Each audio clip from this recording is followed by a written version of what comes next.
Faly miravantsika rehetra ny ambassadeur ny Joshua Elia. Manome voninahitra manokana ny Dada Maria Ava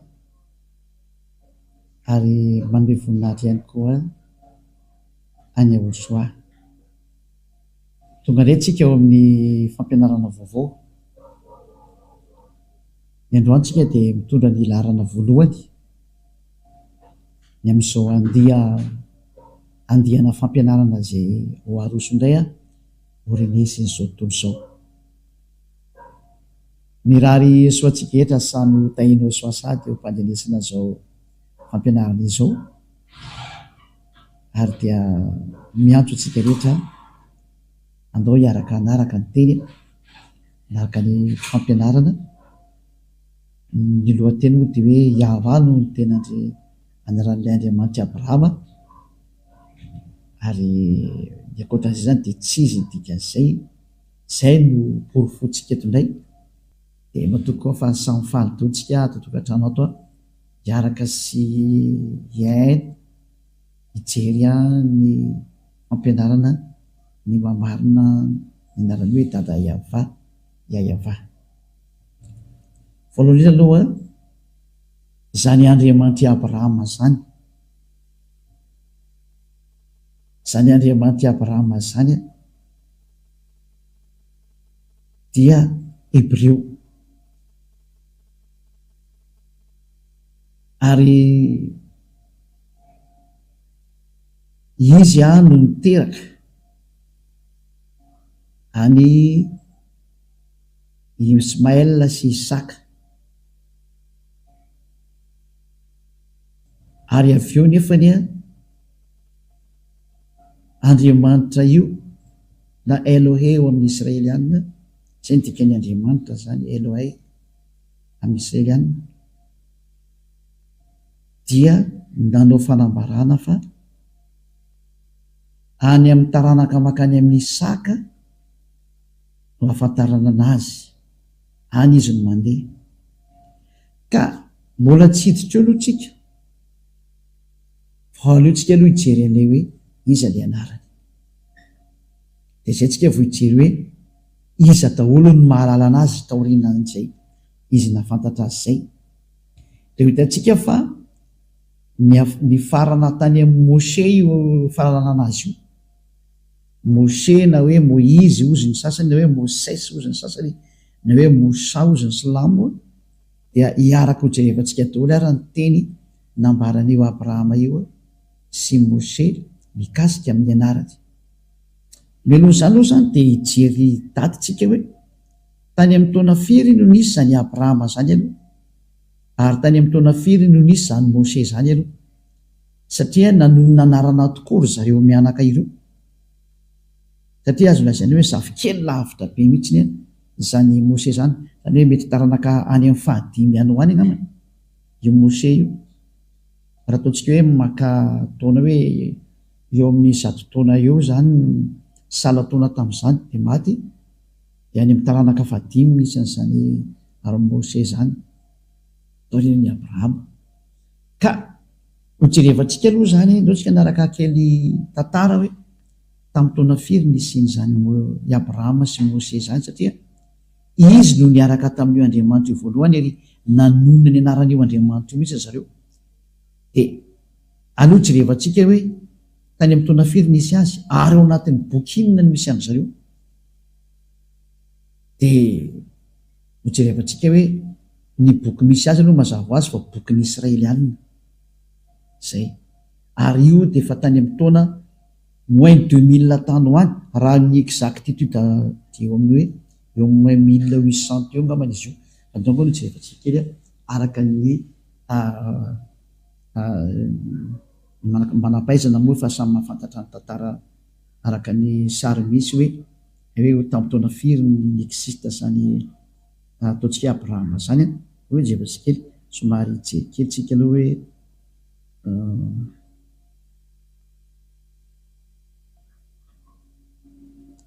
azo kely tsy maintsy mbola jerentsika ataontsika miadana mihitsy.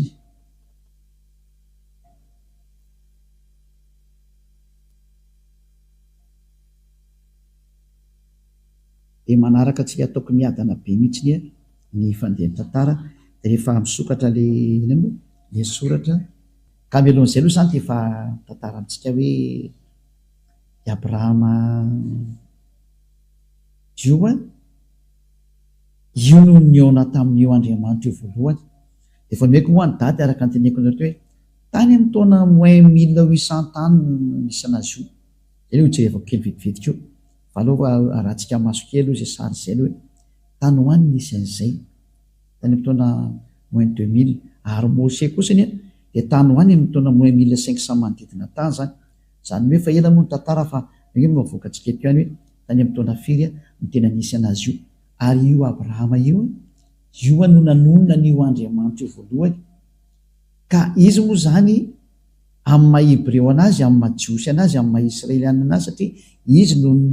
niteraka an'ireto Israeliana reto dia ao amin'ireo Israeliana reo zany hitantsika ny boky zay zany izy andaraka kely an'le tantarantsika dia tsy maintsy alefantsika araka ny tokony izy dia hitanareo tsara hoe tena voaporofo mihitsy fa zany Abrahama zany dia tany aloha be tany dia Mose koa tany aloha be tany ary izy mianakareo niara-ny antson'io Andriamanitra io dia hojerevantsika izy le nantsony dia hitanareo tsara fa le nantsony izy mianak'irio dia le hoe Yahva ary tao amin'ny andro Mose moa dia tena lasa hoe Yahva zay zany hoe tena mipetraka tsara mihitsy zany le anarana hoe io Yahva io no raha ny Andriamanitra Abrahama io le tsy tia fahotana ary tsy tia mpanao ratsy izay le voalazany amin'ny Isia 7:5 Isia 7:5 hoe indro ny tanany avatsy fa mavonjy ary ny sofiny tsy ladalovana fa mary. Isia moa zany dia manana n'Andriamanitra ny Andriamanitra Abrahama ihany ny Andriamanitra Isia satria mpaminany Israelianina daholo reo zany hoe tia resantsika zany dia zareo Israelianina satria Abrahama dia razamben'ny Israelianina ary reo Israelianina reo no tena niaraka taminy jerevantsika daholo izy zay no mahatonga ny hoe ao amin'ny bokin'ny Israelianina no entanao tantaran'io Abrahama io fa tsy any amin'ny boky hafa mihitsy fa ao amin'ny bokin'ny Israelianina samy maniry tia hita daholo sy tia hainy daholo tsika rehetra zao dia aloha jerevantsika hoe iza ny tena anaran'io Andriamanitra Abrahama io dia ho porofontsika mihitsy le izy hoe tena io Yahva io mihitsy ny ve izay no porofontsika aloha zany amin'ny androany dia tsy misy mahafantatra an'io Andriamanitra io fa tsy Abrahama dia Mose. I Mose moa zany natsoina hoe Moizy na hoe Moses ozy ny sasany na hoe Mosa ozy ny silamo dia izy ihany koa nanonona n'izay anarana zay hoe Yahva zay oloatra rehevantsika daholo zany zay ka nidirantsika ho Mose dia tsy maintsy hijery ny taranaki Abrahama tsika hoe nakaiza ny tenin'io Andriamanitra Abrahama io niala avy amin'ny Abrahama izy dia nakaiza dia hitanao fa niala avy amin'ny Abrahama izy dia nakao amin'ny Isaka araka ny teneniny ary ny mahafantatra n'izany tantara ny teneniny zany dia mbola zareo Israelianina ihany satria i Mose daholo no nanoratra n'io tantara rehetrarehetra nataon'i Abrahama io Mose zafikelina zany dia izy nanoratra anazy zany dia tonga teo amin'izay fahafantarana ny anarana zay hoe Yahva dia manome ny fanaporofona amin'izay moa zany tsika eto fa dia hojerevantsika kely eo amin'ny raha manana larosy ianao zany hoe larosy zany karazana encyclopédie anankiray izay misy miten'ireo mpikaroka eny na tsy mikaroka raha moa dia efa mahafantatra hoe zany Abrahama zany dia efa tany amin'ny taona ela be zany tena izy ka io Abrahama io zany voalaza ato zany misy ohatra hoe Abrahama zao ty ambony indrindra ty ato misy ohatra hoe encyclopédia Abrahama zany misy ohatra io zany hoe momba ny Abrahama zany resantsika ity donc cet article fait partie du dossier consacré au judaïsme zany hoe zareo jiosy zany tena manana an'ity tantara ty satria Andriamanitra jiosy ndresana dia Abrahama jiosy razamben'ireo jiosy reo izy io dia jerevantsika hoe tany amin'ny taona firy zany nisy zany Abrahama zany tena jerevantsika hoe tany amin'ny taona firy taloany izy io dia ny voalaza ato zany hoe patriarche des Hébreux dans l'année moins avant l'an 0 zany izy tia 19e siècle avant l'an 0. Cela veut dire zany hoe tany amin'ny manodidina ny moins 1900 moins 1800 tany hoany zany ny année nisy an'zany Abrahama zany zay raha zambeny jiosy na ny israelianina tany amin'ny taona moins 1900 tany hoany. Misy moa manome précision mihitsy ny sasany am'ireo ohatra ny hitantsika amin'izany ohatra ny sasany zao ato amin'ity zareo mpanoratra ity hoe tany amin'ny taona moins 1812 tany hoany. Ary ohatra ny hoe jerevantsika ty sary ity dans le calendrier hébraïque la tradition juive s'appuie sur le Midrash Seder Olam Rabbah qui fixe la naissance du patriarche en l'année 1948 après la création, soit 1802 avant l'ère chrétienne. Zany hoe talohan'ny l'an 0 zany dia tany amin'ny taona moins 1812 talohan'ny l'an 0. Zany sary anankiray hitantsika ohatra mba lamina kely le sary keto Valérie fa hotana be mihitsy le sary ato tena olana be mihitsy izy. Zay sary jerevako reto moa zany resako zany fa tsy ny sary eny amin'ny tokantranonareo any mba mijery sary koa za eto. Dia eo zany ny filazana zany tao anatin'le encyclopédie Larousse teo dia samy laza fa tany amin'ny taona moins 1900 tany hoany daholo zany na nisiny zany Abrahama zany tany zany. Zany hoe tsy misy talohany dia inona zany ny fiantsoana io Andriamanitra io Abrahama io ny Andriamanitra ny anarany ao amin'ny bokyny jiosy satria ny jiosy no manana an'io boky io zay le hoe Sefer Torah des Juifs. Ka ny Sefer Torah zany dia ny boky ny soratany dadabe Moshe ary ao anatin'izay boky zay no misy ny tantaran'ny Abrahama satria izy no tany amin'ny taona moins 2000 tany hoany zany moins 2000 moins 1900 eo zany dia aleo zany ny tantarana zany no jerevantsika any amin'ny boky ny Sefer Torah ny jiosy satria izy ny tranainy indrindra ary tsy misy manana boky afa-tsy zareo jiosy zany boky tranainy zay le hoe Sefer Torah. Ny boky rehetra zao taty oriana daholo raha raintsika zao ny boky ny Silamo dia tatika hatramin'ny taona plus 600 taty vao nisy ny boky ny Silamo. Zany hoe taty oriana elabe zany mbola taty oriana nateran'ilay mpamina ny farany israelianina satria ny mpamina ny farany israelianina dia ny prophète Yahoshua no anarany. Le dernier prophète des Israéliens s'appelle Yahoshua. Any hoe ny mpamina ny farany israelianina dia Yahoshua. Ary io le hoe tany amin'ny l'an 0 moa nametrahan'ny olona anazy io lay novain'ny olona hoe Jesosy Kristy na hoe Jésus Christ zay c'est un faux Dieu. Ce n'est pas un Dieu grec, ce n'est pas un Dieu des Israéliens, tsy andriamanitra ny Israeliana io fa andriamanitra ny Grika ny foroporon'ny olona fa tsy andriamanitra ny Israely zany io. Zay le izay ka taorinan'ny l'an 0 zany vo ny Islamo no nanoratra ny bokiny ka noho zany taraiky be le izy tsy maintsy ny zavatra original tany aloha no jerevantsika ny marina zay tany amin'ny taona moins 2000 hitantsika tao anatin'ny rehetra zay nahokaronao io dia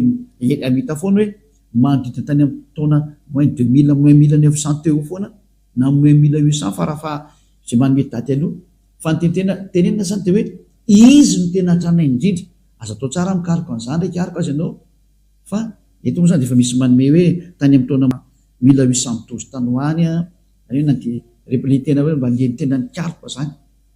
ka azo atao ny karoka an'io fa tsika tsy dia kariko ny dietsiketo fa hoe io ny tranainy indrindra ny mahalala an'Andriamanitra zany ary tsisy afaka maly an'izany tsika. Ary ny manana ny boky tranainy indrindra mitantaran'izany dia mbola dadabe Moshe koa na i Moïse na Mosa. I Abrahama moa zany io ny azo lazainy hoe dadabe mifandimby dia nisy andry Moshe taty aoriana. Moshe moa na hoe Moïse na hoe Moses ozy ny anglisy, misy koa ny hoe Mosa ozy ny Silamo. Dia izy indray dia tany amin'ny taona moins 1500 tany hoany Mose zany rika tsika jeren'izay date de naissance Mose zay atsika approximative andray izy aloha de jerevantsika tandray aloha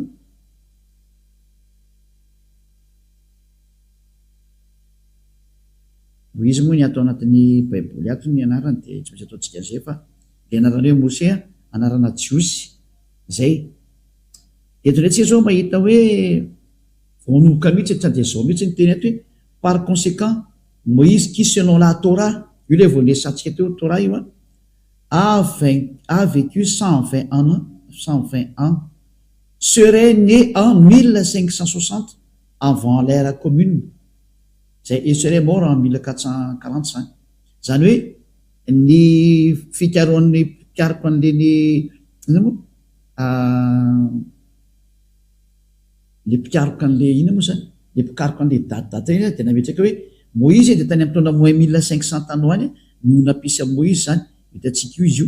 zany hoe mbola tsisy talohany koa izy zany tsika rehetrarehetra reto hoe na ny bokin'ny Silamo koa raha mbola tateorinana be mbola voavokako ndray izy zany hoe raha tsika mamaky dao de hitatsika mihitsy ny hoe marina ny teneniko tanareo fa tsy mamorona aminareo mihitsy ny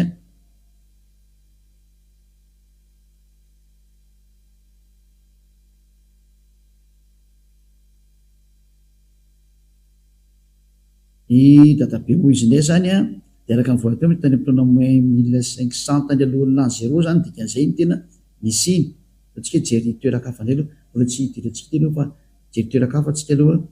aty ato tsy ny tantara ty anakaiky aty fa hijery anakaiky atsy ty le nivovakitsika teo aloha jery hafa tsika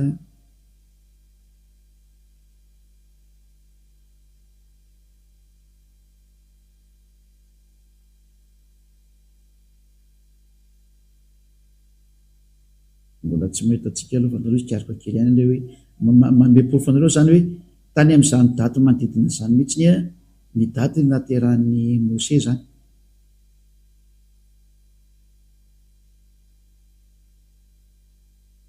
izy zao misy anakaiky koa zay ty araka ny fikaroana natao aloha afaka mikaroka daholo nareo na nareo koa raha mba afaka mikaroka koa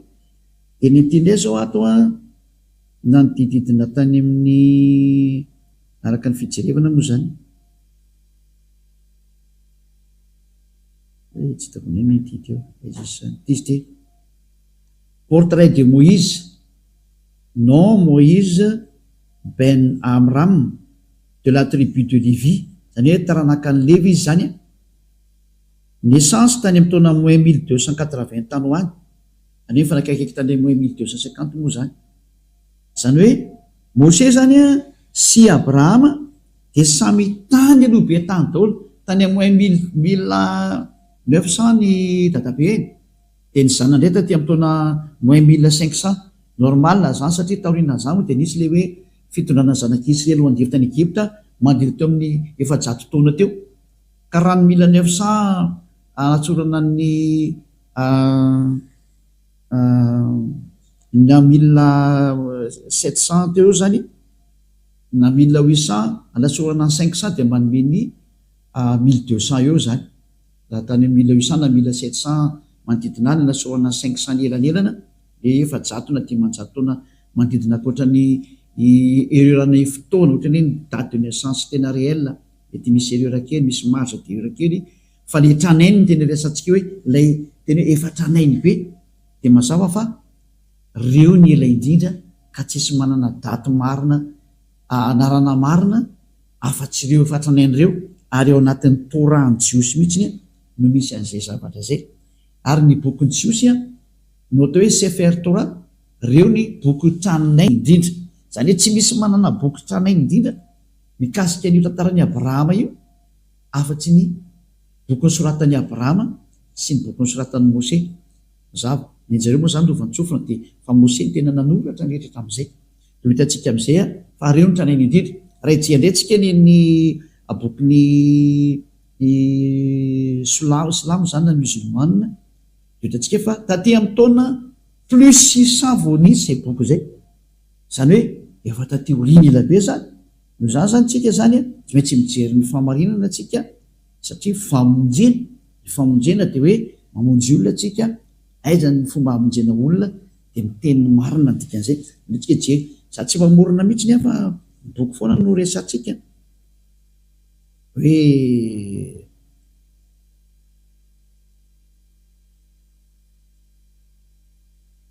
aloha rahatsika kely a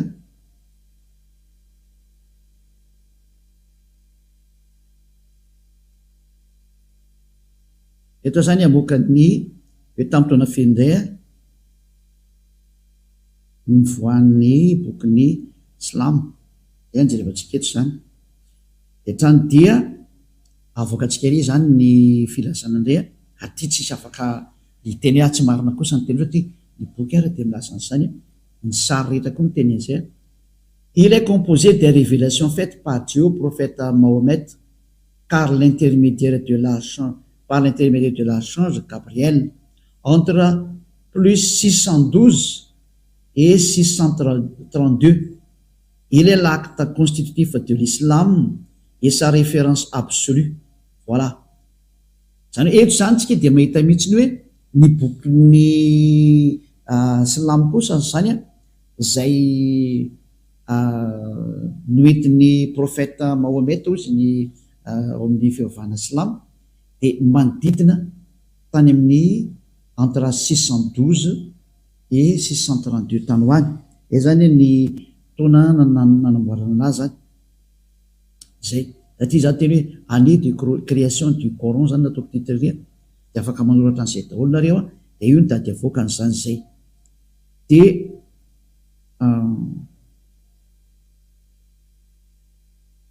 tindray misy mbola fanazavana anakiray a quand est sorti le Coran les plus anciennes versions complètes du Coran daterait du 9e siècle, 9e siècle, des fragments très rares, pourrait remonter à la fin du 7e siècle ou du début du 8e siècle. Zany eto koa zany de misy milaza ndray hoe somary tatika hatramin'ny taona moins 600 taty ho any daholo zany le izy zay ny tena tinitenina zany zay ary izy nanoratra ny Coran voalaza ato mihitsiny a mazava-peo mifanatin'ny bokinareo any daholo zany dia ny voalohany detany moa zany de ilay mpitarika anazy vakitsika tanyreo tany de tony anisan'ny mpanoratra tony a de ny kalifa Abu Bakr tany amin'ny taona 1632 1634 reto zany a efa ilay mpanoratra tatimoriny fa ny création créateur an'le izy de rehefa hitatsika tanyreo tanikatra hoe ny prophète Mahomet no nanoratra an'zany Coran zany bokon'ny Coran zany tamin'ny alalany fanambarana zany mazava azy Gabriel archange anjely Gabriel zany am'zay de tany amin'ny taona 1612 sy misy 1632 tany hoany zany dia mazava ho azy zany fa raha izay sary nresantsika teo zay de ny manana ny tranainy indrindra ny amin'ny resaka Andriamanitra Abrahama ity satria moa ny Slamo koa miteny hoe Andriamanitra Abrahama ny azy moa teny hoe Ibrahim ny anaran'ny zareo ndray fa Elia miteny hoe Abrahama satria le izy a tany amin'ny bokin'ny Jiosy no ahitana anazy voalohany de ny Jiosy nanona hoe Abrahama de zany hoe le Andriamanitra Abrahama zany de tena i Abrahama mihitsy zay no anaran'izay ary satria moa samy miaraka milaza fa samy miteraka ny Ismaël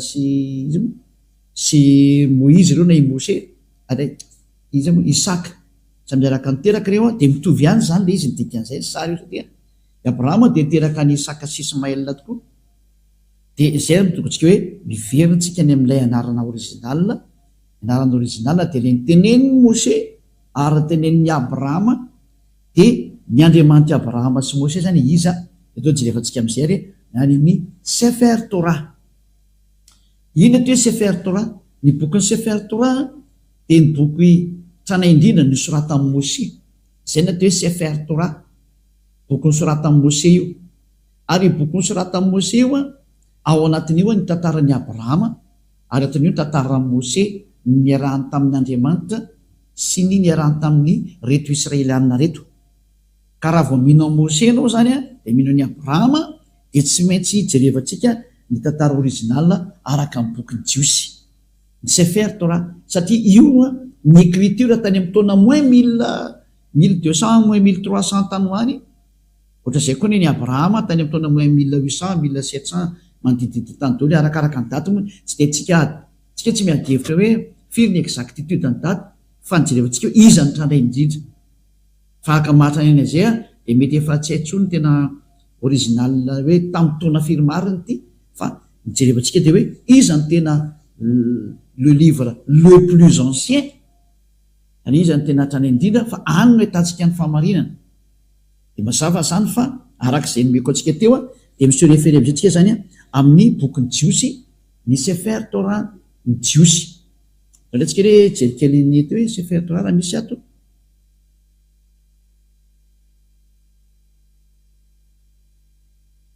zany hoe manometsika dana foana zany hoe zao ny fomba fijery ny fahamarinana de afaka midinenao koa re afaka mijery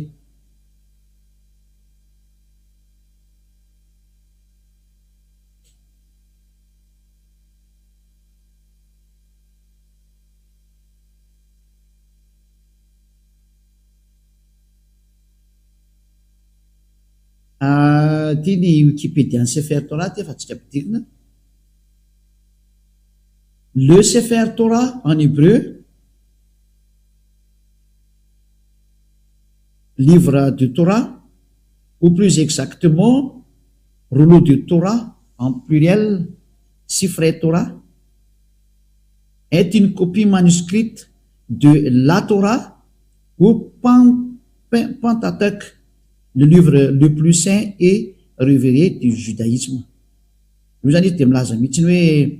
ny Sefer Torah de ny bokyny jiosy lay tena tany aloha tranainy indrindra zany zay ny tena tenena am'izay sary zay zany araka ny voalazato zany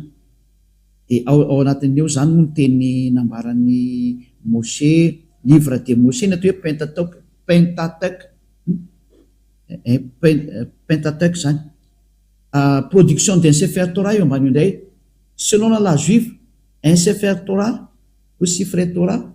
est une copie du texte hébreu des 5 livres de Moïse c'est le Pentateuch zany zay ka eto zany lay atao Sefer Torah zany de le boky 10 soratan'i Moshe zay le hoe Pentateuch zany mazavazany am'izay ohatsika rehetra zany hoe ny Sefer Torah zany misy ny original ny boky ny soratan'i Moshe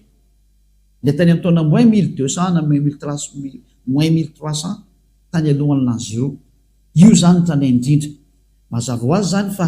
raha ijery anarany Andriamanitra Abrahama zany tsika de ijery ny anarany araka ny boky ny Sefer Torah ny jiosy io ary tsika manana to Eliam manana andao jerevantsika tola hoe nanonona an'io anarany tokoa ve Abrahama de anaran'io Andriamanitra io de iza ny anarana nytonon'ny Abrahama satria zareo ny tranainy zany hoe zay tateoriana zany mazava azy fa tsy azo considérena ny antony raha mahita ny original avenao tsy le hoe mankany original automatique nge zany ka rehefa ho any amin'ny original tsika ny anarany Andriamanitra marina original de aloha zay nytonon'ny Abrahama sy Moshe no jerevantsika iza ny tonono zareo araka ny Sefer Torah ny jiosy satria mazava be hoe livre ny Torah de ny soratan'i Moshe hitantsika io le Pentateuch zany io livre de Moshe io livre de Moïse any atao hoe Pentateuch zany io misy an'io entre parenthèse mangamanga io livre de Moïse na Pentateuch zany hoe ny Pentateuch zany soratra Moïse zany hoe ny boky 10 Genesis Exodus Numérie Leviticus ary Deutéronomie zay moa zany livre soratan'i Moshe zany fa misy ny tantaran'ny Abrahama kosany misy ny tenin'ny Abrahama teo amin'ny bokyny Genesis de ndao tsika ary hijery ny tenin'ny Abrahama raha ny antsoan'io Andriamanitra io izy de iza le nantsoiny araka ny bokyny jiosy aty de mahay-an'izany daholo ny rehetrarehetrany amariko fa zany tsy misy fanaratsiana n'iza mihitsy zany tandremo fa zany Elia zany de mpamonjy olona ary mpanavitra olona de misintona ny olo andao hitodika any amin'ilay tena Andriamanitra marina mamonjy manala ny fahotana ary tsy tia fahotana satria ny objectifan'io Andriamanitra Abraham io dia manala olona fahotana ary mametraka olona rendre quelqu'un parfait, zany hoe atao zay atonga olona anankiray ho parfait. Ary tia Andriamanitra Abraham toy communauté zay anarana hoe Yahava ho jerevantsika dia lasa parfait ny olona miaraka aminy ary tia olona miresaka aminareo ty ny parfait voalohany eto ambonin'ny tany Elia. Raha tsy avy zahay antsonareo hoe ndao hiaraka amin'ny Andriamanitra Abraham zay tena maro io fa zay miaraka aminy hoe tena lasa parfait rehefa avy eo hoe ndao hiaraka aminazy zany. Zay ny anton'izao famonjena zao satria io Andriamanitra io dia parfait. Raha tsy zavy izy teny hoe za tsy hiaraka amin'ny mpanota, tsy mila olona non parfait izy zany, tsy mila olona tsy tanteraka izy zany, fa ny ilainy dia olona tsy manota intsony. Ary zao Elia mampianatra anao ny fampianarana zao dia mitarika sy mitonanao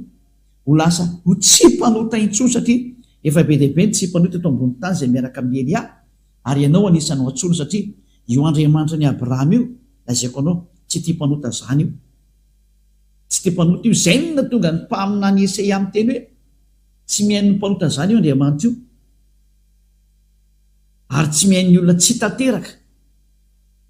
Ho resantsika daholo moa zany fa leo dia tsy kelikely aloha dia ho porofoko aminareo amin'izay olombela rehetrarehetra fa mpanota daholo no rehetrarehetra reo. Na misy miteny ariany hoe zay tsy mpanota dia mbola mpandainga koa ianao fa mpanota daholo nareo. Fa ny ateo tsy mpanota dia miantso ny Andriamanitra Abraham hoe Yahava io. Daholo jerevantsika raha ny tenin'ny Moshe mikasika ny dadabe Abraham zany vaketsika aloha amin'ny teny gasy. Lasa ilay teny gasy teo aloha amerina kely karoka an'izy teo.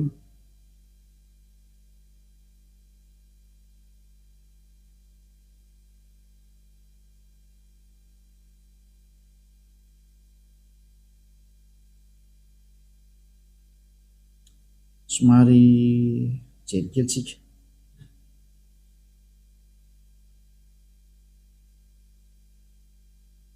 Genesis zao 12:8 ataoko amin'ny teny gasy dia avy eo vadiko amin'ny teny hébreu. Genesis 12:8 zao vakitsika voalohany. Genesis 12:8 ary nifindra ny ala teo izy hankany amin'ny tendrombohitra atsinanan'ny Betela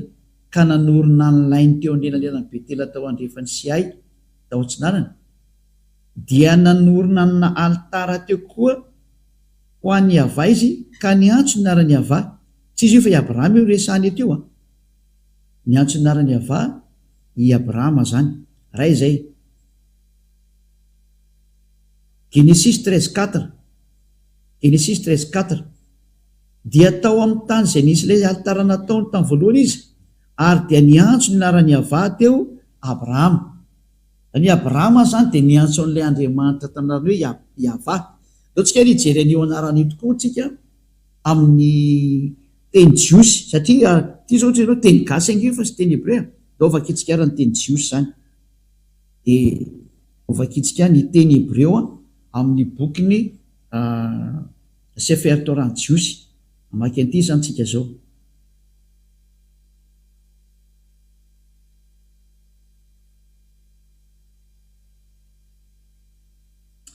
Vakitsika le Genesis teo Genesis 13:4. 13:4 angamba izy teo 13:4. Ty zao anakaiky fotsiny dia fahampy antsika zany ty zao. Eto tsika le hitan'ilay anarana hoe Yahva. Voilà. Eto zany ny teny hébreu le rangitra koa dia hito le Yahva zao hito. Izy aleo alaiko sary dia hitanareo. Alaiko sary le izy. Opiako sary kely dia avy teo dia transferiko aminareo amin'ny eto ihany fa tsy mandeha lavitra koa fa eto ihany. Hitanareo amin'izay izy. Ty zao ilay ina moa? Ilay Yahva zao ty. Io. Ilay matotsika menamena. Io. Ty zao ilay Yahva ty io zao ilay anaran'ny Andriamanitra ny Abraham io Yod Ea Evava Ehe. Io zany ilay anarana io. Zao ataontsika maitsomaitso eto ambany eto. Ohatrany tsy dia tsara.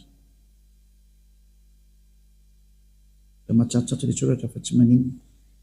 Io zany a lay anarany Andriamanitra Abrahama de ito ny famakinana azy eto zao aloha alefatsika am'izay ty ampidirina aloha tafiditra izy de afakitsika am'izay de iny fiantsonany ty anarany Hebreo ty Iôda ty voalohany ty de he ty faharoa ty de vava ty manarakaraka ty de he de ny fiantsonany io Yahva. Zay ny fiantsonan'izy io, zay ny anaran'izy io zany rehefa vakina hoe asomary azavaiko amitsika kely amin'ny teny anankiray ohatsy aloha ijery tsara angamba le ohatsika tsy de mijery ny teniny dadabe Mose satria i Mose no efa namaky an'io anarany voalohany de aleo alaitsika avy hatrany ny fomba namakiny anazy zany tandy azakazaka makany amin'ny Mose satria i Abrahama ny antson'io anarana io Yahva io de dao jerevantsika koa ny Mose zany iverenantsika le ato io de io le Yahva teneniko anareo zany ty saingy ato moa zany le traduction le anarana misy miady hevitra be am'ty anarana ty hoe ina marina tena famaky an'ity satria lay Yahva eto zany aveko alaina sary kely le mandeha de ho jerevantsika fomba famaky anazy de zay mamaky an'le nanomboka anazy nefa ny afaka mifahotana zay ny zavatra misy zay de ity Yahva ty ty Iôdy hevy ty ito famakina anazy ito zao io famakina anazy de ny famakinan'io ho ampianariko atsika eo rehefa aveo Iôdy Ia de Ahasa de Vea de Ahasa totriny ahoana ny fomba anaovanao zany ka itinga io vakika io fa azavaiko aminareo fanoratana anazy zany hoe ny jiosy mantsy mamaky teny avy any amin'ny droite makany amin'ny gauche de ny famakinan'io Yahva zay ho ampianariko anareo mihitsy aveo aloha jerevantsika fotsiny le sary zany hoe ty zany rehefa tena vakina am'izay ny fomba famakitsika normal de hoe Yahva dosana hoe nitako ato kosa ny ohatrany hoe W de ato amin'ty anelanelany ty tsy misy ato zany io teneniko io aiza ny ato ary ahoany ty fantena mipetraka dolo anankireo ahoany reo teny reo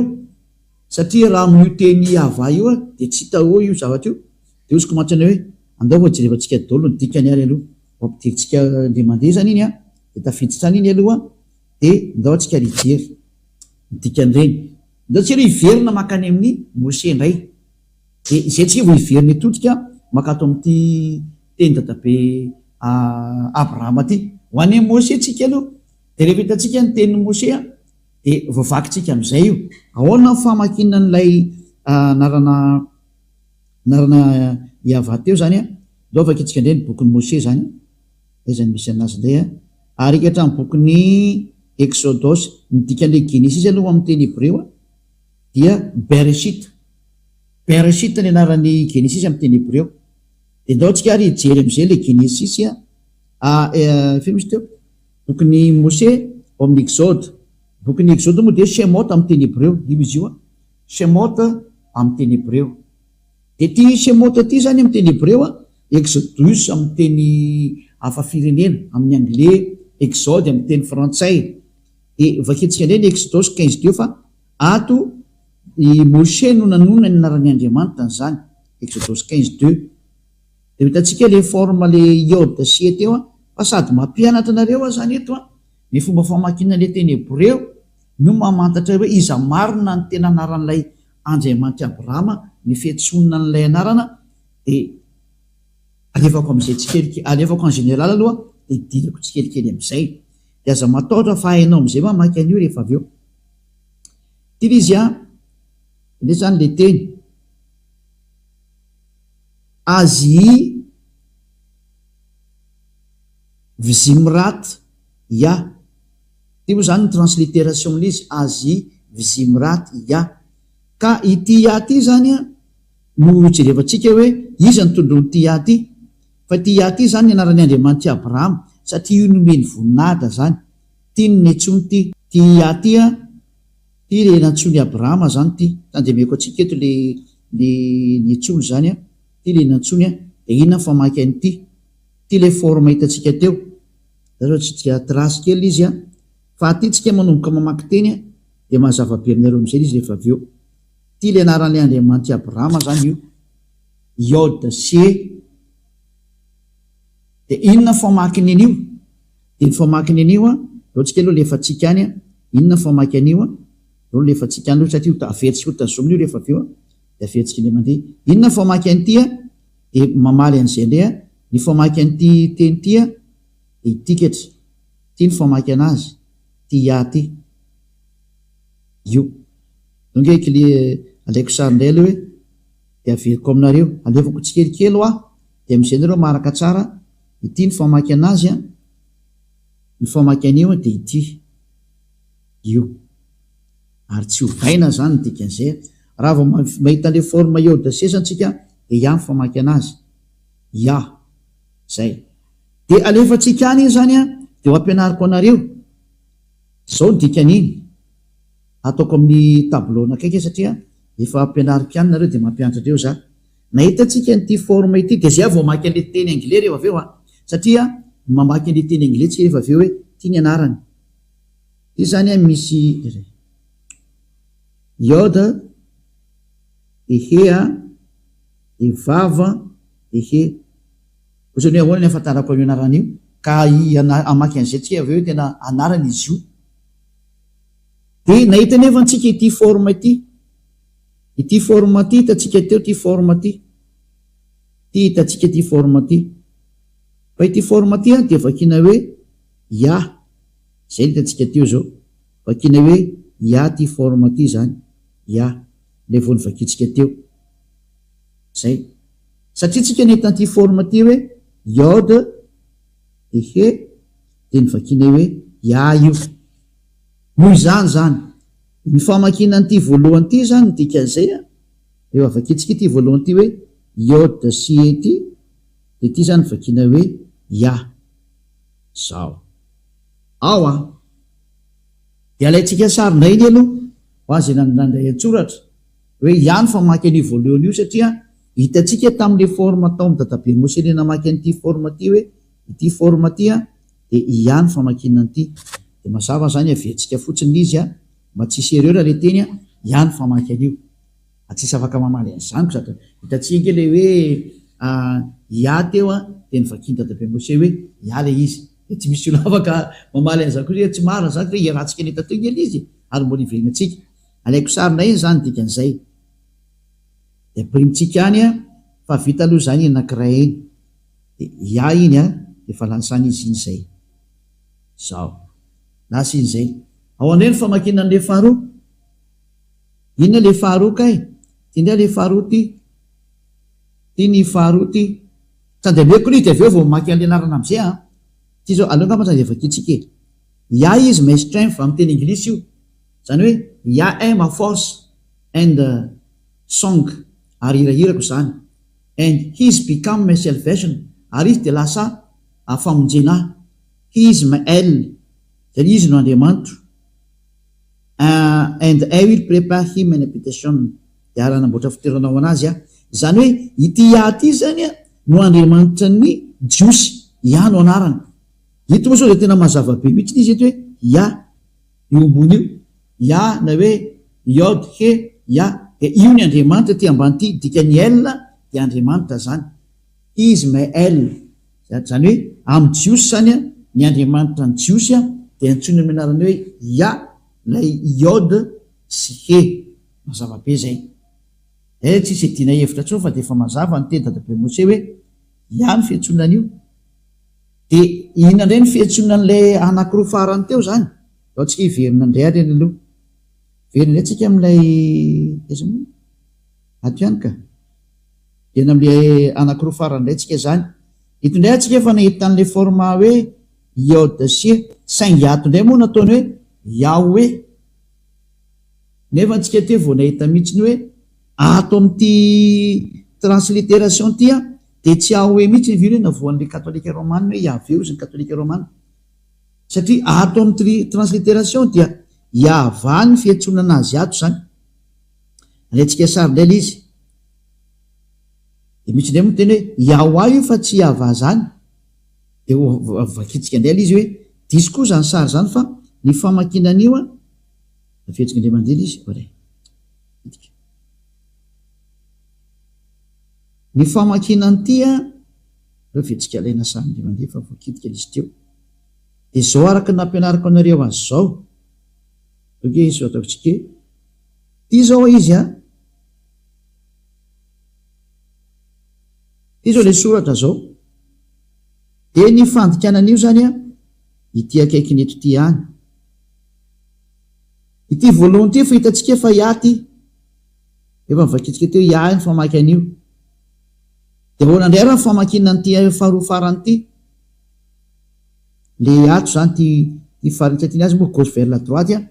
de ahoana ny fanoratana an'ty le vava sy vava lavalava ehe ahoana ny famakinan'io de ny famakinan'io zao zareo a de W A H de eo le natonga andolo amy teny oa fa tsy oa famaky an'io fa va amy jiosy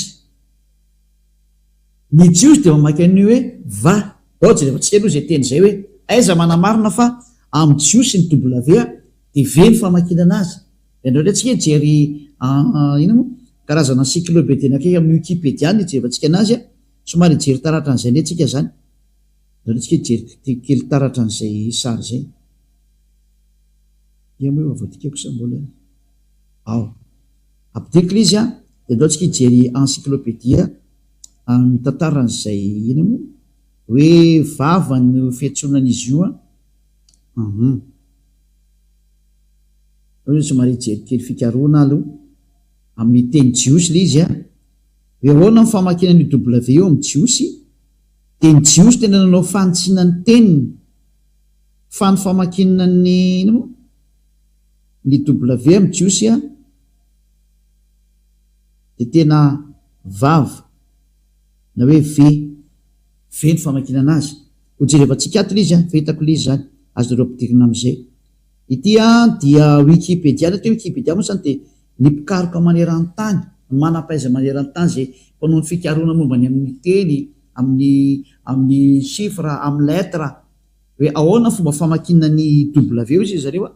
de ny famakinany W izy zareo a ty tany amin'ny taona moins 200 tany a ary zareo Soferim Jiosy no nohatra an'ity Sofera Jiosy de hoe Sofera de le mpanoratra ny Sefer Torah ena to hoe Sofera am'zareo de reto mpanoratra ireto a no nanao fanambarana tany amin'ny taona moins 200 io hitatsika io tany amin'ny taona moins 200 tanoany talohan'ny l'an 0 taloha zay reto hoe BC io zany talohan'ny le BC io zany l'an 0 considéran'io a de talohan'ny l'an 0 zany ny tady a moins 200 de namoaka fanambarana ny jiosy maneran-tany tany amin'ny taona moins 200 tany fa ny famakinany lettre W am'zareo a de tsy W hoe o fa ve ny famakinan'io any am'zareo any ary tsisy afaka iady amiko izy ny tompony teny a de tsy hanao hafa firenena kory ny andeha maly an'zareo fa adalany zany ady izy koa manana ny cultureny a ary manana ny civilisation zay hitatsika eto zany lay vava ty zao lettre vava teo lesatsika teo hoe vava ny anara izy io amin'ny teny hébreu a de mampiandra le teny hébreu de mamay mamaky teny hébreu tsika sany de mahafantatra hoe marina ny teniny Elia ambassadeur-ny Yahosoa fa tena ve ny fiantsonan'io io zany le vava lettre hébreu izy io atao ambonitsika mahita hoe aketsika Israël description of date followers but pronunciation of moderne standard Israël hébreu zany hoe ty zany ny fanitsina ny teny hébreu zay ny disoiny olona de nahitsiny zareo zany hoe filazana description zany filazana ny fitenenana mikasika ny prononciation araka ny fanitsina moderne standard ny teny hébreu zay prononciation zany izy ty io mazava-be sotra hoe prononciation io raha tsy mety eningitsy anao de fanazaveko tany hoe ny fanononana ny teny hébreu a araka ny fanonany hébreu anazy standard mihitsy moa ny filazana azy a Israël hébreu io lettre hébreu zany izy ity, israeli hébreu, any hoe teny hébreu zany izy tia dia nanao fanambarana ny hébreu zany fa tsisy afaka hiady aminazy fa izy manana ny tenino ahy, ohatry anao zao malagasy manana fomba fiteninao eno ka rehefa zareo azy idiranao ny fiteniny mahafantatra ny tokony ataony amin'ny teniny izy, ka rehefa izy namoaka etiny fa makinay io dia tsy idiranao lalina zay mpanazy zay, ary zay olona nanaraka an'izany fitsipitenenany zareo zany ka nandeha mahitsy tahaka ny Eliasa dia miteny hoe zao ny famaky an'io dia tsy manota intsony zay miaraka amin'ny Andriamanitra Abrahama io, zay mantsy ny objectif, lasa olona tanteraka tsy mety manao ratsy intsony satria mahafantatra le anarana marina, rehefa hainao le anarana marina dia tena tsy manota intsony ao aorianan'izay. Eo le lettre vava dia io le soratra vava hitantsika io dia io le hitantsika fitenenzy vava dia fomba fanoratana an'io fanonana io izy ve azy ny vogue zany hoe ve ny famaky an'izy io zany ato mantsy ny prononciation ato ambony ato tany hoe prononciation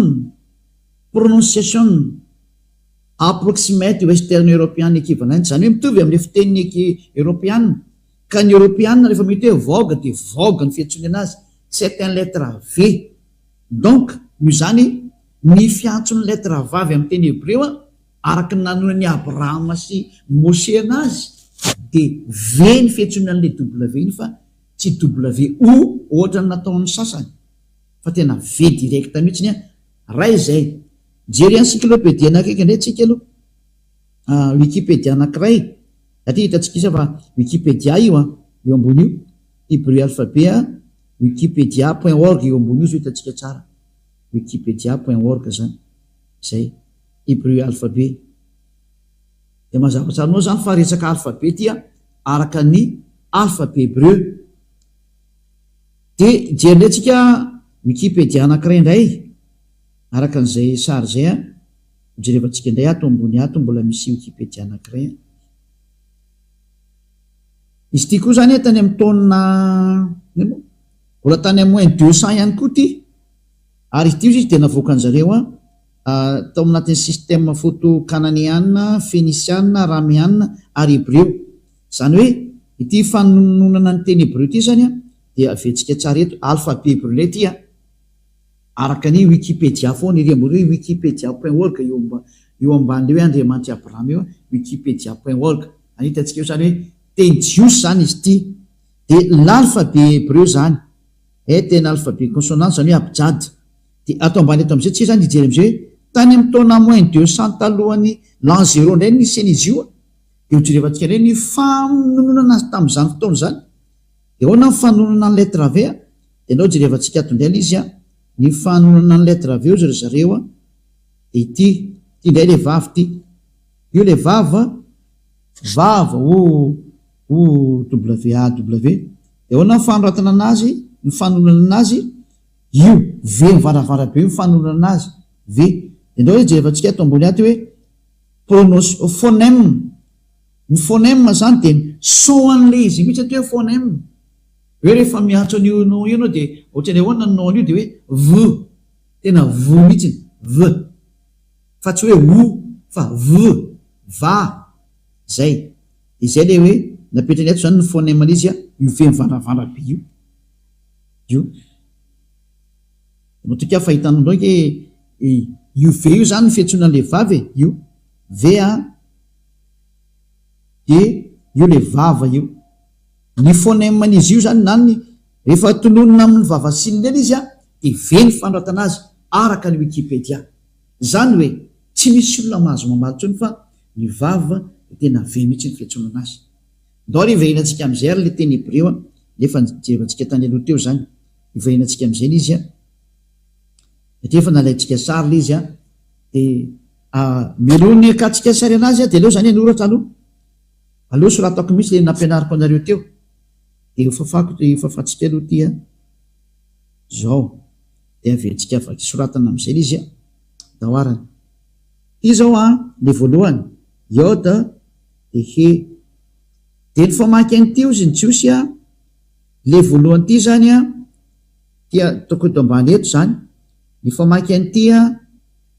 dia ty zany de ny famaky an'ity ahas zay ny famaky an'io taoko tsotsotra mihitsy izy donc zany rehefa tambatra l izy de tena hosoratatsika amin'ny normal de lasa mivadika hoe ya soratantsika to am'zany hoe ya zany ny famakinan'io ya zay mazava zay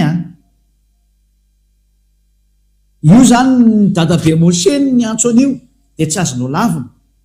fa rehefa mahita an'io forme io anao zany de ihany fetsony dadabe moseny io de tindrantsika ary am'le w aloha ray atsika sary ty aloha de rehefa tsika any iny de efa afaka mijery an'iny nareo rehefa avy eo de rehefa tsika any iny zany io le iafa tafiditra amoaka sary ndretsika zany lay WAH fa vetika soratana fona aloha izy efa teo mba ho famarinana amin'ny fampianarana anareo petraka tsy le iode de hea de vava de he ahoana ny fanonana an'ity de tsika teo nahita tsara fa ny nanonona ny zareo hebreo an'io de nataony hoe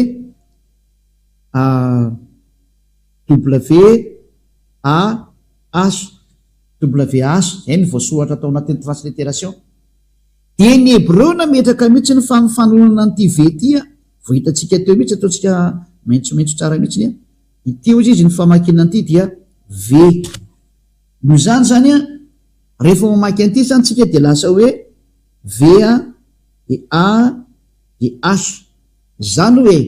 ny famaky an'ity zany dia va ataotsika normal am'zay satria tsika mamaky de gauche vers la droite normal de va zany dikan'zay va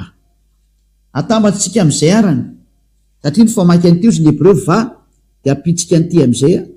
apitsika an'ity am'zay eo anolonany ity nefa ny famakina an'ity ozy zareo hebreo de atao hoe ya grec ah ya de rehefa atambatsika zany ny ya de ny va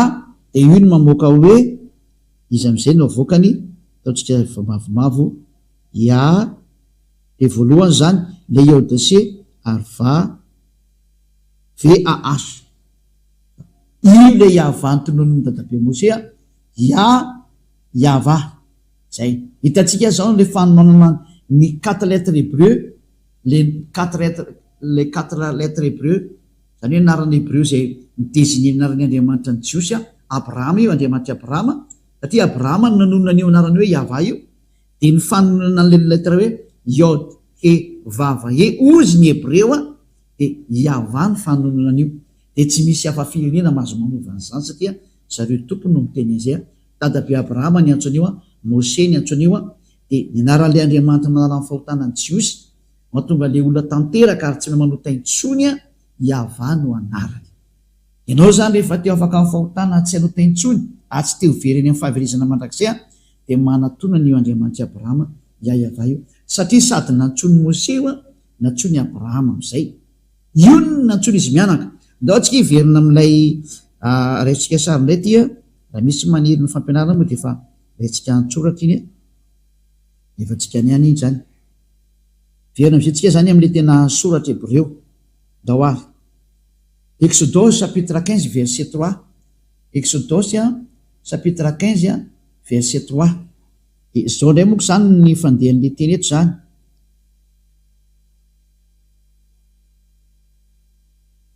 ny famakina ty teny hébreu ty zany io zao le teny hébreu ty zao le terme hoe yava de jerefatsika inona mivaky n'io teny io yava ish milshama yava shmo de jerefatsika nydikan'io ato ty moa zany le fandikana teny diso nataon'ny katolika romana nataony hoe Yahweh ny anarany nefa tsy existe zay terme zay zay natonga ny hoe efa nesorony zareo anatin'ny baiboly zany terme Yahweh zany satria tsy existe ao zany de zao ny teny ato hoe yava izy manno voa adiako amin'ny teny France malagasy de hoe yava dia lehilahy ho amin'ny miady mpiady izy zany dikan'izany yava izy hiznem yava ny anarany to moa zany hoe dika teny diso to ny aveto satria tsy izy reo dika teny katolika romana reny de tsy raisitsika fa satria nadika avy amin'ny teny katolika romana io mandika teny io fa ny original tiany original tiany Yava isy milkama Yava sumo original fa transcription fa transcription mbola tsy complet de zay na tonga anazy ny complété ke zao no tena fiantsonana io ary zao no tena anarana io amin'ny jiosy de ny dikany sumo anarana zay no mahatonga anazy hoe Yava is his name dikany name zany anarana zany zany hoe Yava no anarana hitareo zao ve na ny katolika romanina koa raha nandiso an'io samy nandiso ny protestanta nanao hoe Jehova katolika romanina nanao Yahvé de samy lasa mpanota dao izy rehetra de tsy haiko zany le anareo na mba inona ny antsonareo any samy manontany tena daolinareo any hoe iza le nantsonareo zay miantso any Andriamanitra Abrahama samy mamadibadika ny boky nosoratanareo any nareo rehetrarehetra fa ny boky ny jiosy de milaza sady afa-pahotana sy tsy manota intsony zay miaraka amin'ilay anarana ny teneny dadabe Abrahama sy dadabe Mose ny anarana ny teneny dadabe Abrahama de Yava ary ny fiantsonan'ilay ray anaran'le ray amin'ny voalohany hoe Yod-Sie de hoe Ya de zay no mahatonga ny anaran'ny io Andriamanitra Abrahama io hoe Yava ary zay niantso an'izany anarana zany de lasa tanteraka daholo ary lasa tsy mahay manota intsony ary zay ny planio Andriamanitra io tena izy ho lasa tsy mpanota ny olona ho lasa tanteraka ny olona ho lasa olo-marina le olona tena manana ny fiainana manak'izay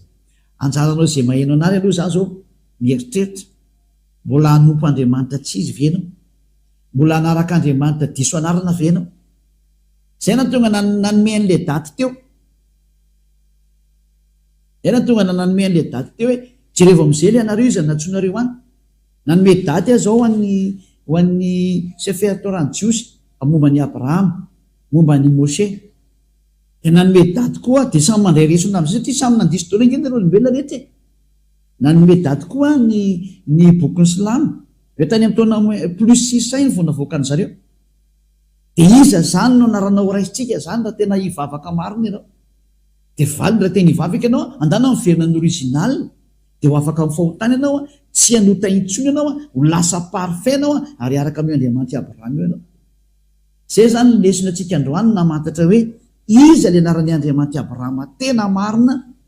fa ny ankoatran'io de tsy izy daholo de mazava azy ny anaran'ny Andriamanitra Abrahama tena marina dia Yava ary nantsoy ny Isaia io any amin'ny Isaia toko fa misy 24 ngaminy izy Isaia 26 mosa 24 tsy tadidiko tsara izy Isaia hoe natsoy ny Isaia hampaminany mihitsy izy io zay vako raha ato le izy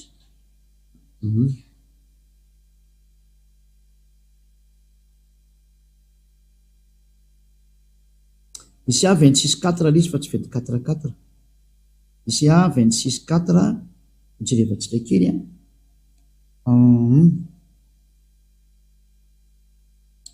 boky Isaia toko fa 9:20 de voateny ato mihitsiny araka ny translittération sy ny phonème zany mazava azy miaraka amin'ireo Isaia 26:4 ao amin'ny boky ny Sefer Torah ny jiosy Sefer Torah ny jiosy ty vakentsika ity io izy io zany le rangotra koa ny jiosy io io lay soratra ny jiosy io fa tsika tsy andany andro rehefa misy dikateny to akaiky to de aleo tsika mandika an'le dikateny abitso va Yava adeyad kibia Yava io izy io fa mitambatra tsara io Yava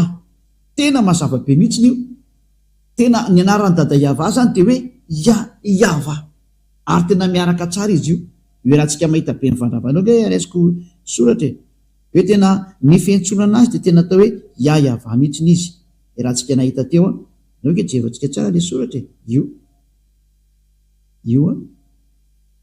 tsika hoe ya zao ty de ny toyny ty Yava ito le soratra ito kale dasykely fa disitsika lo le to alefa am'izay tya any iny tafiditra any iny de ty le soratra zao tya io tanareo io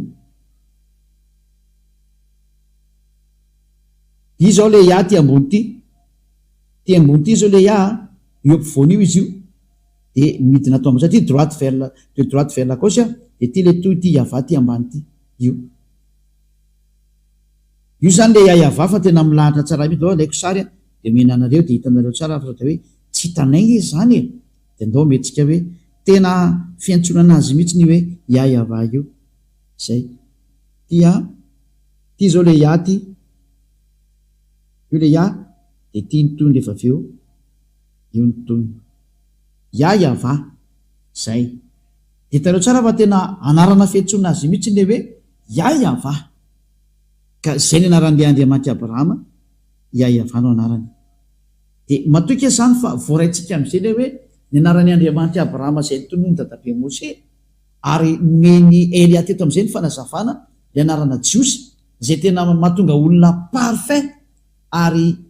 non pécheur non sineur ame tsy manota intsony de zany anarana zany no antsoina hoe Yava Andriamanitra Abrahama io zany rehefa tsy niantso an'izay anao de diso io Andriamanitra anao io niantso Andriamanitra tsizy ianao ary voafitaka ny tena izy de ifitiavana moa ny Elia miantso atsika sady misitona atsika iaino hoe jerevo Andriamanitra Abrahama io fa io le tena mpamonjy io de ho jerevantsika am'izay hoe rehefa niantso an'io ary dadabe Abrahama sy dadabe Mose tany amin'ny taona 1000 tany hoany mahery tany tsisy talohany ny bokin'ny Islamo zao tateoriana plus 600 taty taoriana elabe zany tena taoriana elabe fa ny bokin'ny Jiosy Sefer Torah kosiny tany amin'ny taona -1500 -1800 tany hoany zay zany nitraneny indrindra ka raha izay mitraneny indrindra azaiko anao zany tsy azo toerina zany le teny dika zay fa ny marina zany de nitenin'ny dadabe Abrahama sy dadabe Mose ary niantso an'io Andriamanitra io izy mianaka tamin'ny anarana hoe Yava konjerevantsika teo zao zay ahitatsika teo donc nampikely an'izay teny zay hoe faranako anazy zany am'izay mba afapo tsara mihitsy nareo no jerikely amin'ny dika teny gasy aloha de zay ho avantsika rikatra amin'ny teny manaraka izy somary kalika kely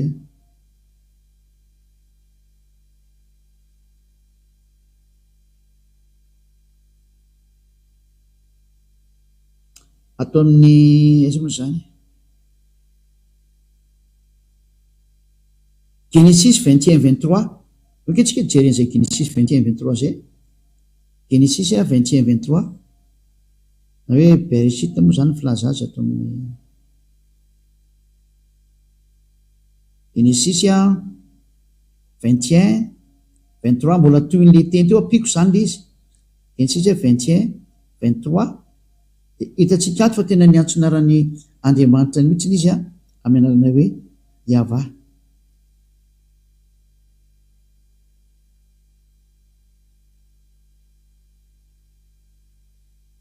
renaka izany le izy teo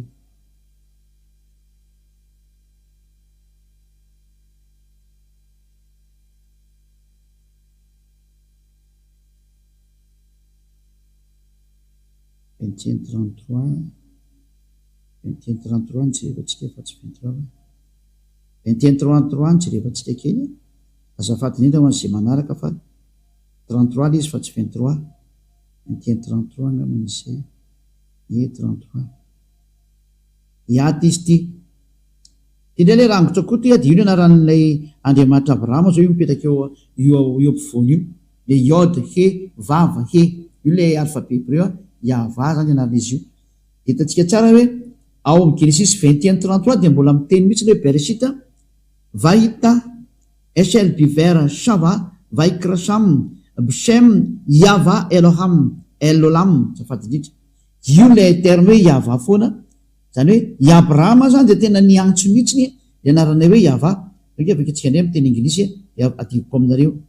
and Abraham planted a grove in Beersheba and called there on the name of Yava the everlasting any hoe niantso naran'Andriamanitra rehefa nametraka zavatra atao amin'ny toerana anankiray io zany ataontsika malakilaky ny dika teny satria asalavitra ny teny zany hoe io zany tsika de mahita mihitsy ny hoe Abrahama de tena niantso toko sy andininy telo zao nomeko anareo teo atao amin'ny Genesis 12 de Genesis 13 de tena hoe Genesis 21-33 ny farany hoe tena niantso nyo Andriamanitra io izy tamianarana hoe Yahva. Ny Andriamanitra i Abrahama zany zay tany amin'ny taona 1900 sy Mose tany taona 1200 1300 tanoany dia tsy izy anaran'ny Andriamanitra ny fa Yahva. Rehefa tsy izay zany dia tena diso ianao ary manekena ho diso satria manino famonjeny ty fitiavana anao vonjena ty tsy resakina fa hoe andao vonjena ny fanahinao. Rehefa teo vonjena zany fanahinao dia maiza menao zay. Rehefa tsy teo vonjena ny fanahinao dia azarina dia vita. Fa ho an'izay olona mitady famonjena maiza meno ny tenin'ny Elia. Fa famonjena nataon'ny Elia anavotra anao. Hijery ndray tsika amin'ny manaraka zany hoe dia inona ny toy izay. Satria rehefa ohatra anao zany ka manaraka an'izay tenin'ny Andriamanitra Abrahama zay dia nakaiza io Abrahama io no niresaka rehefa avy io Andriamanitra Abrahama io niresaka anakaiza izy io ary aiza ny teny enona farany, iza ny tokony enona amin'ny farany zany. Horesantsika indray zay manomboka amin'ny fampianarana manaraka zay efa tsy hoenareo mety rapitso mety afaka pitso fa teo zany dia fandeha dia enotsika indray ny toy ny hoe nakaiza izay dadabe Andriamanitra dadabe Abrahama zay, nakaiza iza no mitondra n'izay mbola famarinana zay, aiza io Andriamanitra io zany niaraka amin'ny iza io Andriamanitra Abrahama io dia antsika moa fa niaraka tamin'ny Mose dia ahoana zany ny toy raha amin'izao vanantsika zao aiza no ahitana io Andriamanitra Abrahama io dia valiny miaraka amin'ny Elia izy amin'izao. Dia zay zao toriko aminareo zao fa mandrapahatonga aty amiko aty ho jerevantsika mihitsy ny famarinana ho alefantsika kely fa tandroantsika zao mahita tsara mihitsy hoe i Abrahama dia manana le Andriamanitra ntsona mianarana hoe Yahva ary zay koa Mose Yahva tao Mose moa nafatany hoe Yahva fa atao amin'ny Abrahama mbola Yahva ny etsony anazy fa atao Mose vao nataony hoe Yahva ary ny mpaminany ny antso hoe Yahva. Zay vao tena mazava tsara zany sary ka mirary soatsika rehetra samotainao soary samby arafady tolo hoe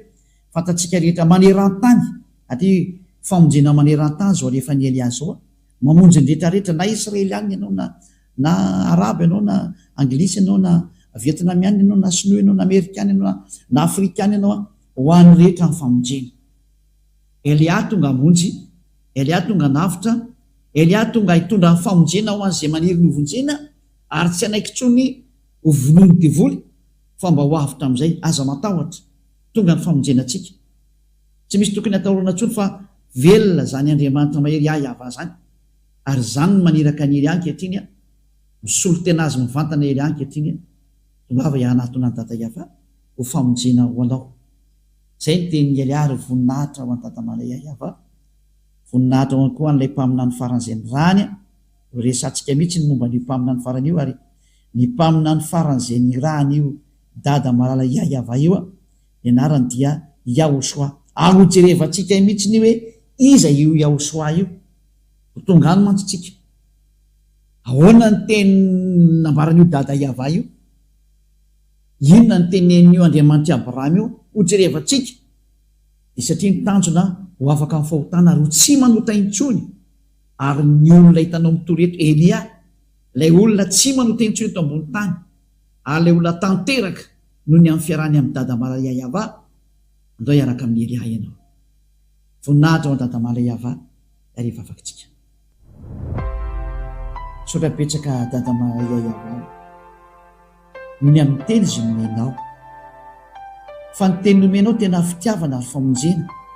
mampisaintsaina ny olona rehetra eto ambony tany hoe ho aiza ianao.